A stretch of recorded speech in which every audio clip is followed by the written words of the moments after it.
औज़ुबिल्लाहि मिनश्शैतानिर्रजीम बिस्मिल्लाहिर्रहमानिर्रहीम। एक बड़ा इंटरेस्टिंग मुहावरा है और मुझे बड़ा दिल के मेरे करीब भी है। वो कहते हैं, और ये साहब जो चीज़ें प्रोवोक होती है ना, ये प्रोवोक इसी तरह होती हैं कि उस हफ्ते में जो मैं काउंसलिंग कर रहा होता हूँ, पीछे कुछ लोगों ने कोई बातें पूछी होती हैं, कोई प्रोग्राम कर रहा होता हूँ, उसमें कोई सवाल आ जाता है, उसके जवाब में वो चीज़ पुरानी याद आ जाती है, तो फिर मैं उसके ऊपर रिकॉर्ड भी करवा देता हूँ या उसी में भी बोल देता हूँ, उसमें से एक क्लिप निकाल लेते हैं। तो वो एक बंदा था, उसके कोई लॉस शॉस हो गए और मैंने उससे पूछा, मैंने कहा और अच्छा बताए क्या नमाज शमाज ये वो, तो हाँ बस मैं बड़ा मसरूफ़ था, थोड़ी सी कुताही हो रही थी।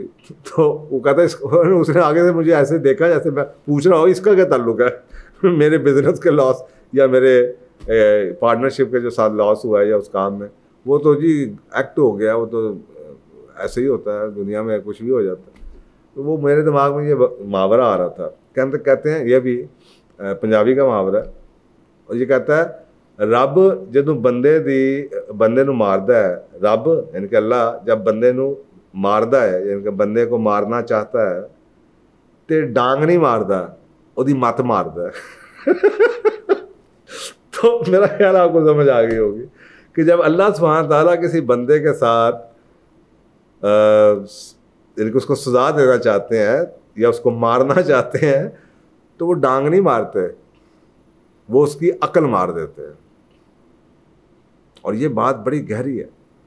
देखें, अकल और इंटेलेक्ट जो उनसे है ना, ये अल्लाह सुब्हान ताला का बहुत बड़ा गिफ्ट है इंसानियत को। इंसान ही इस वजह से है कि उसको अल्लाह ने इंटेलेक्ट दिया, अकल दिया है। सूरत अल-इन्फाल की आयत नंबर 22 का तर्जमा है, बेशक सब जानों में से बदतर अल्लाह के नज़दीक वही बहरे और गूंगे हैं जो अकल नहीं करते। यानी कि तमाम जानदारों में से सबसे बदतरीन जो मखलूक है वो हैं लोग जो अकल नहीं करते। अब आप सोचें कि ये वो इंसान है जिसको अकल की बेस पर अल्लाह ने अशरफुल मखलूक़ात कहा, और अगर ये इंसान अकल अपनी इसमें अकल ना हो तो ये फिर, क्योंकि अकल तो है और इसे यूज़ ना करे, तो ये फिर बदतरीन है, ये जानवरों से भी बदतर है। और कुरान पाक में ये कहा गया कि ये अकल ही है जो कि लोगों को कामयाबियाँ और जो लोगों को नाकाम बनाती है। तो सूरत 58 की 11 नंबर कुरान पाक में जो आयत है, 58 सूरत की 11 नंबर, उसमें कहा गया अल्लाह ईमानदारों के और उन्हें जिनको इल्म दिया गया है दर्जे बुलंद करेगा। अब आप सोचें, एक ईमानदार वो लोग, अल्लाह ईमानदार वाले लोग, और दूसरे वो लोग जिनको अल्लाह ने इल्म दिया। तो ये इल्म ऐसा है जो कि आपको एक दूसरे से सबकत दिलवाता है। और सूरत यूनुस में आयत नंबर 100 में कहा गया, और जो लोग बेअकल हैं अल्लाह उन पर नजासत डाल देता है और गलाजत डाल देता। अब वो गलाजत क्या है? जहालत की गलाजत है। जब वो जाहिल हो गए ना, अब वो कुछ भी कर लेंगे। तो मैं पिछले प्रोग्राम में जो बात कर रहा था कि वो मुआशरे का आवे बिगड़ गया, क्योंकि हमने लोगों को बुराई को बुराई कहना ही छोड़ दिया। अकलें मर गई हैं। अब पॉइंट कौन सा जो डिस्कशन में बात की जाए, ये एक बंदा ये कह रहा है कि यार ये अच्छी बात नहीं है। क्यों अच्छी बात नहीं है बेटा? अल्लाह ने मना किया है। छोड़ें जी, हर बंदा करता है। अब आप खुद सोचें, नाउज़ुबिल्लाह, दलील अल्लाह की दी जा रही है, आयत कुरान की कोट की जा रही है, हदीस का जिक्र किया जा रहा है। हमें याद पड़ता है जब हम छोटे होते थे और हमें आगे कुरान या हदीस की बात की जाती थी तो हमारे मुंह के आगे जिप लग जाती थी। क्योंकि जब वाले साहब ये कहते थे ना कि बेटा मैं क्या करूँगी, तो अल्लाह का हुक्म है, तो हम चुप हो जाते थे। हमारी जसारत नहीं पड़ती थी कि हम इस पे आर्गू करेंगे, यार ये तो अल्लाह के ऊपर बात आ गया, मैं क्या आर्गू करूँ। आजकल की हालत ये है, आप अल्लाह या रसूल का कोई हवाला दे रहे हैं, आप ये मीडिया पे रोज़ देखते हैं, तो आगे से जवाब किस चीज़ का आता है? छोड़ें जी, ये देखें दुनिया ये कर रही है, तो क्या नाउज़ुबिल्लाह ये लोग सारे अल्लाह के डिवाइन मैसेज से इनकी ज़्यादा क्रेडिबिलिटी है? ये तो हालात है। तो बेचारे क्या लोग आजकल अल्लाह का नाम लें और क्या उनके साथ तो वो सलूक किया जाता है। और ये भी आपको पता है, हदीस है कि आखिर उस ज़मान में यही होगा कि जो दीन का नाम लेने वाले लोग ऐसे ही होंगे जैसे कि उनके हाथ में जलता कोयला को पकड़ा दिया जाए, इतनी तकलीफ में होंगे। अब इसलिए लोग बात ही नहीं करते। वो बंदा खुद ही शर्मिंदा हो जाता है कि यार इस शख्स ने बात ही ख़त्म कर दी, मैंने इसको इस अल्लाह से ऊपर अब क्या है, कुरान से ऊपर कौन सी आयत, किसका हवाला दूँ मैं? तो अगर ये मानने को तैयार ही नहीं तो बात ख़त्म होगी। मेरी इसकी दलील और इसकी दलील और उसकी दुनिया की दलील, मैं क्या इसको दलील दूँ? जो अल्लाह को मानने को तैयार नहीं है, अल्लाह की बात को या रसूल की बात, रसूल की बात को, ओ भाई वो उसको मैं क्या समझाऊँ? तो अल्लाह सुब्हानहू तआला के लॉज हैं। अल्लाह ताला कहता है कुरान पाक में, अल्लाह सुब्हानहू तआला ने कहा कि मैं अपने कानून को या अपनी सुन्नत को नहीं बदलता। तो इसका मतलब ये है कि अल्लाह सुब्हानहू तआला जब भी कुछ चाहते हैं तो उससे पहले सब असबाब लग जाते हैं। अब ये नहीं होगा कि जनाब आपकी गाड़ी जाते जाते कुछ हो जाए तो साफ ज़रा कुछ तो होगा, टायर फटेगा। अगर आपकी मौत आई है कोई टायर फट जाएगा।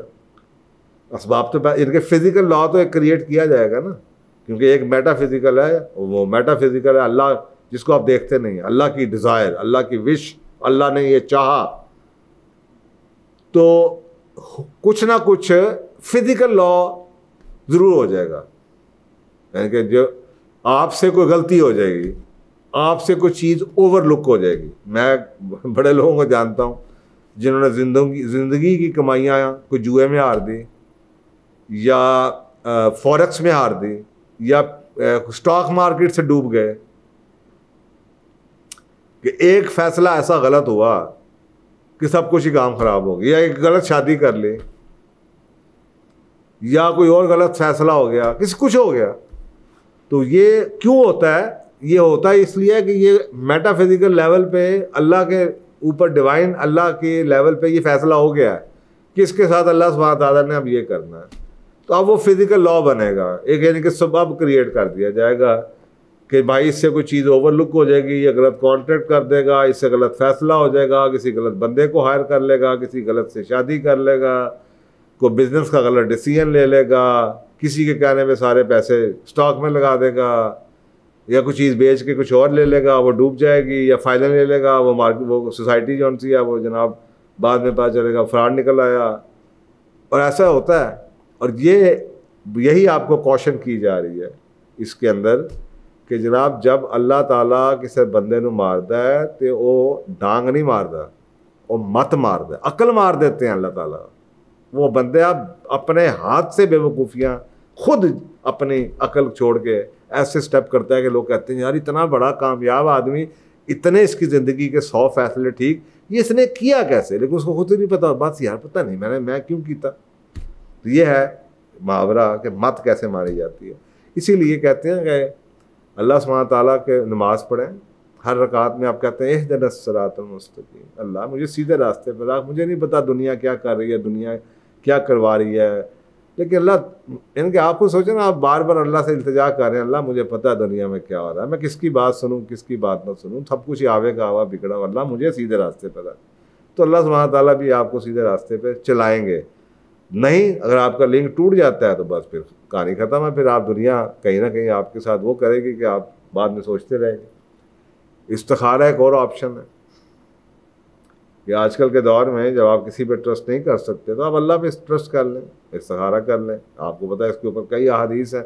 रसूल पाक सल्लल्लाहु अलैहि वसल्लम अपने सहाबा को कैसे सिखाते थे इस्तिखारा कैसे किया जाता है। दुआ इस्तिखारा है, आप जिनके उसका जो भी फैसला हो जो, लेकिन ये सिर्फ आपकी तरफ से इस चीज़ की को समझना, इकरार करना कि अल्लाह सब, मैं किसी पे कोई शख्स ट्रस्ट के काबिल नहीं, अल्लाह सुब्हानहू तआला मुझे नहीं पता ये दुनिया के लोग क्या कर रहे हैं, आप मुझे मेरे लिए इस काम को आसान कर दें या मुझे इससे दूर कर दें, अगर मेरे लिए ये दुनिया और आखिरत में है और मुआशी तौर पे बेहतर नहीं है।